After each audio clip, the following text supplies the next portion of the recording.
Hello दोस्तों। इस video में हम सीखेंगे डिसीजन कंट्रोल इंस्ट्रक्शन क्या होता है। दोस्तों, डिसीजन कंट्रोल इंस्ट्रक्शन को हम कंट्रोल स्ट्रक्चर भी बोलते हैं।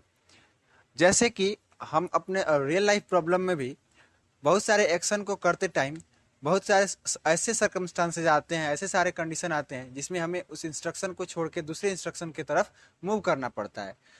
तो इस तरह के इंस्ट्रक्शन को हम डिसीजन कंट्रोल इंस्ट्रक्शन कहते हैं, क्योंकि जो पहले हमारा इंस्ट्रक्शन चल रहा था वो किसी डिसीजन या किसी कंडीशन के वजह से चेंज हो गया और हमारा जो कंट्रोल है वो किसी दूसरे इंस्ट्रक्शन के ऊपर जंप कर गया।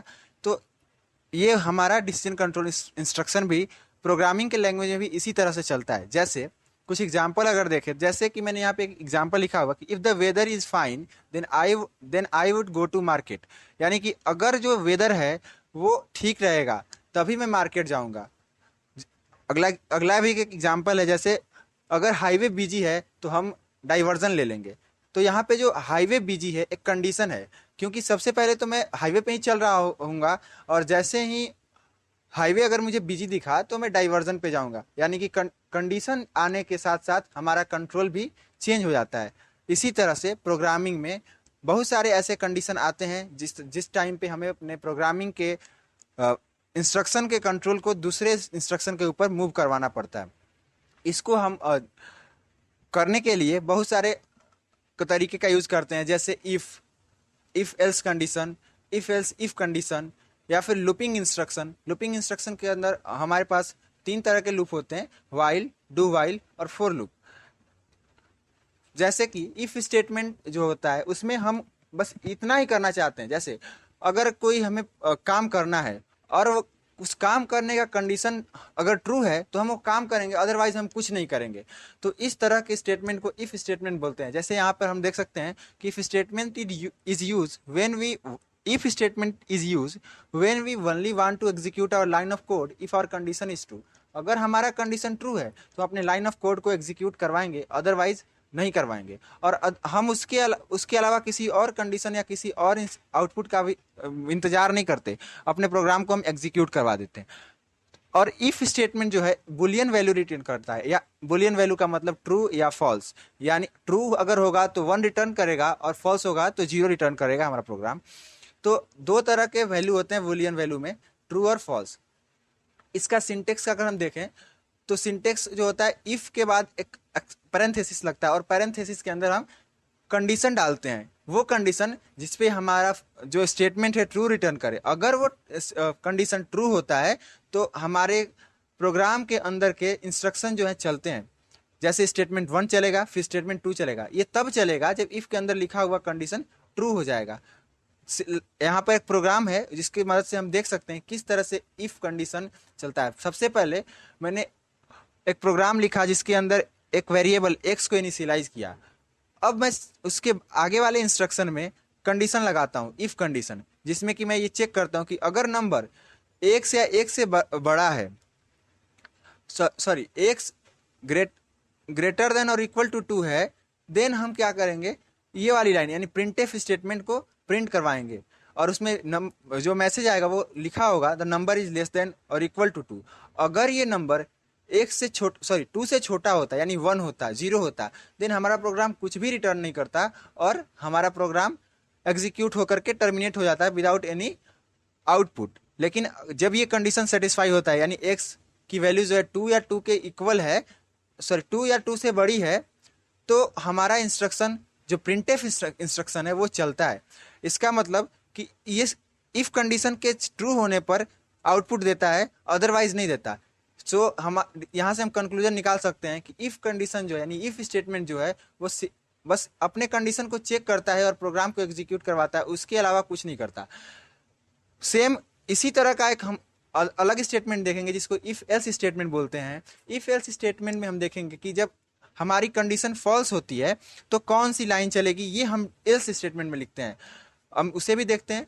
तो इफ एल्स जो कंडीशन है, यानी इसको इफ एल्स स्टेटमेंट भी बोल सकते हैं। तो जब हमारा लाइन ऑफ कोड तब एग्जीक्यूट होगा जब इफ के अंदर लिखा हुआ कंडीशन ट्रू हो जाए, अदरवाइज एल्स के अंदर लिखा हुआ कंडीशन एग्जीक्यूट हो जाता है। अगर इफ के बाद एल्स लिखा है तो हमारा कंपाइलर इफ के बाद एल्स को सर्च मतलब ढूंढेगा, और जैसे ही अगर उसे एल्स लैडर मिलता है तो एल्स लैडर के अंदर लिखे हुए स्टेटमेंट को रन करवाएगा जब इफ के अंदर लिखा हुआ कंडीशन फॉल्स हो जाए। यहाँ पर इसका सिंटेक्स अगर हम देखें तो इसके अंदर हमने सबसे पहले इफ स्टेटमेंट लिखा, इफ स्टेटमेंट के अंदर कंडीशन लिखा, कंडीशन अगर ट्रू होता है तो हमारे प्रोग्राम के अंदर हमारे प्रोग्राम के अंदर स्टेटमेंट 1 चलेगा, अदरवाइज हमारा प्रोग्राम दूसरे वाले लैडर के अंदर जाएगा जो कि एल्स का लैडर है, यहाँ पे ये है, और एल्स का स्टेटमेंट चलेगा जिसके अंदर स्टेटमेंट 2 लिखा हुआ है। उसी तरह से हम अगर प्रोग्राम की बात करें तो प्रोग्राम में मैंने इंट जो एक वेरिएबल है उसको इनिशियलाइज किया 2 से। अब मैं चेक करता हूं अगर x 2 से डिवाइड हो करके रिमाइंडर 0 देता है तो इफ स्टेटमेंट के अंदर जो प्रिंट फंक्शन है वो इवन नंबर प्रिंट करके देगा। अदरवाइज अगर हमारा x की वैल्यू 2 ना होकर के 3 हो जाए, 5 हो जाए, तो ये वैल्यू 2 से डिवाइड होकर रिमाइंडर 0 नहीं देगी, तो हमारा इफ कंडीशन फॉल्स हो जाएगा और एल्स कंडीशन चलेगा जिसके अंदर लिखा हुआ है द नंबर इज ऑड। तो इस तरह से इफ एल्स स्टेटमेंट चलता है। सबसे पहले इफ के अंदर कंडीशन लिखेंगे, अगर वो कंडीशन ट्रू होता है तो इफ के अंदर लिखा हुआ स्टेटमेंट चलेगा, अदरवाइज हमारा कंपाइलर एल्स स्टेटमेंट को सर्च करता है और एल्स स्टेटमेंट के अंदर लिखे हुए स्टेटमेंट को चला देता है। उसके बाद नेस्टेड इफ होती है। नेस्टेड इफ का मतलब ये हुआ कि इफ कंडीशन के अंदर इफ कंडीशन लिखा होता है, यानी एक इफ के अंदर दूसरा इफ, एल्स के अंदर दूसरा इफ, या इस तरह से इफ एल्स करके एक स्टेटमेंट के अंदर दूसरा स्टेटमेंट हम लिखते जाते हैं। यानी कि एक कंडीशन सेटिस्फाइड होने के बाद उसके अंदर जाके फिर से एक कंडीशन चेक करते हैं, उसके अंदर फिर से एक कंडीशन चेक करते हैं। इस तरह के लैडर को हम नेस्टेड इफ लैडर बोलते हैं। इसका अगर हम सिंटेक्स देखें तो सिंटेक्स में हमें दिख रहा है कि सबसे पहले इफ कंडीशन को चेक किया, एक आई वैल्यू है, सपोज आई एक वेरिएबल है और आई इक्वल 1 है तो स्टेटमेंट 1 चल जाए।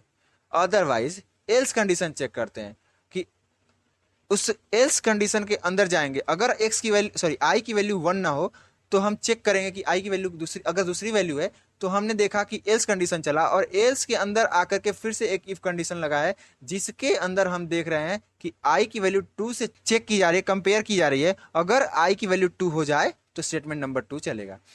अदरवाइज इफ ये एल्स है जिसके अंदर एक इफ लिखा हुआ है उसके जस्ट नीचे फिर से एल्स स्टेटमेंट चल रहा है, अगर एल्स के अंदर वाला इफ भी फॉल्स रिटर्न करता है तो इसका एल्स चलेगा। यानी कि एक इफ के अंदर दूसरा इफ, उसके बाद एल्स स्टेटमेंट, यानी इस तरह के लैडर आगे चलते रहेंगे और आप अपने सुविधा के हिसाब से और अपने प्रोग्राम के हिसाब से जितना भी चाहें इफ के अंदर एल्स यूज कर सकते हैं। उसके बाद प्रोग्राम की बात करें तो प्रोग्राम में मैंने यहाँ पर इंट वेरिएबल आई इनिशियलाइज नहीं किया, बस डिक्लेयर किया है, और उसके बाद इफ स्टेटमेंट को चेक किया, अगर आई की वैल्यू 1 है तो प्रिंट कर दो हेलो, अदरवाइज एल्स स्टेटमेंट चलेगा। एल्स स्टेटमेंट के अंदर जाने के बाद हम चेक करेंगे कि क्या आई की वैल्यू 2 है, अगर आई की वैल्यू 1 ना हो तो हम आई की वैल्यू 2 चेक करते हैं, या फिर आपकी मर्जी जो आप डालोगे वो चेक कर सकते हो। तो यहाँ पर एल्स के अंदर मैंने फिर से एक इफ चेक किया, अगर आई की वैल्यू 2 है तो प्रिंट करो hi how are you, otherwise इसके अंदर अगर आई की वैल्यू 2 भी नहीं है तो एल्स प्रिंट करो गुड बाय। एक कंडीशन के अंदर दूसरा कंडीशन, फिर उसके अंदर तीसरा कंडीशन, इस तरह से जब हम बनाते हैं प्रोग्राम को तो ये नेस्टेड इफ और नेस्टेड इफ एल्स कंडीशन के अंदर आ जाता है। उसके बाद हम कुछ एक्सप्रेशन देखेंगे और वो वैल्यू किस तरह से रिटर्न करते हैं उसकी बात करेंगे।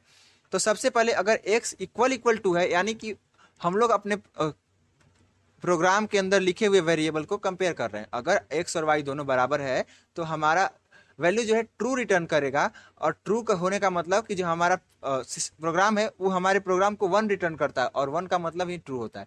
उसके बाद अगर x not equal to y हुआ तो हमारे प्रोग्राम में फॉल्स रिटर्न होके आएगा।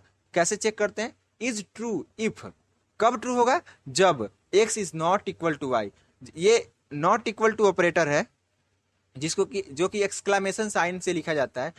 और उसके बाद तीसरा है x लेस देन y, अगर x की वैल्यू y से छोटी हो तो ये वाला स्टेटमेंट हमें ट्रू रिटर्न करेगा, अदरवाइज फॉल्स। और उसी तरह से इसका opposite x greater than y है, तो जब x की वैल्यू y से बड़ी होगी तब ये वाला स्टेटमेंट ट्रू रिटर्न करेगा, अदरवाइज अगर x की वैल्यू y से छोटी हो तो वो फॉल्स रिटर्न करता है। सेम नेक्स्ट वाला स्टेटमेंट जो है x less than equal to, यानी जब x की वैल्यू y की वैल्यू से या तो छोटी हो या बराबर हो तब ये वाली स्टेटमेंट हमें ट्रू रिटर्न करती है। उसके बाद x ग्रेटर देन y है, तो अगर x ग्रेटर देन या इक्वल टू y हो, यानी x की वैल्यू अगर 2, मान लिया अगर मैंने कि x की वैल्यू 2 है और y की वैल्यू भी 2 है, तो ये दोनों जो वैल्यू वेरिएबल्स हैं इनकी वैल्यू को कंपेयर करने पर x इक्वल टू y हो जाता है, तो भी ये ट्रू रिटर्न करता है। या फिर x की वैल्यू 3 हो और y की वैल्यू 2 हो तो x ग्रेटर देन y हो जाएगा, तो भी ये वाला स्टेटमेंट हमारा ट्रू वैल्यू रिटर्न करेगा। और इस तरह से हमारे प्रोग्राम में हम इसे यूज करके अपने कंडीशन को सेटिस्फाई करवाते हैं और अपना आउटपुट जो हम चाहते हैं उस तरह के आउटपुट को प्रिंट करवा लेते हैं। तो ये रहा हमारा डिसीजन कंट्रोल इंस्ट्रक्शन का फर्स्ट पार्ट, जिसमें कि हमने इफ एल्स इफ और नेस्टेड इफ की बात की। और आगे आने वाले वीडियोस में हम देखेंगे कि किस तरह से हम अपने प्रोग्राम को लूप स्टेटमेंट के लूप कंट्रोल स्ट्रक्चर के यूज से उसको कंट्रोल करते हैं। यानी कि अगर हम वैल्यूज को एक या एक से ज्यादा बार प्रिंट करवाना चाहते हैं तो हम लूप का यूज करेंगे। उसे देखने के लिए आपको नेक्स्ट वीडियो का वेट करना पड़ेगा। Till then good bye.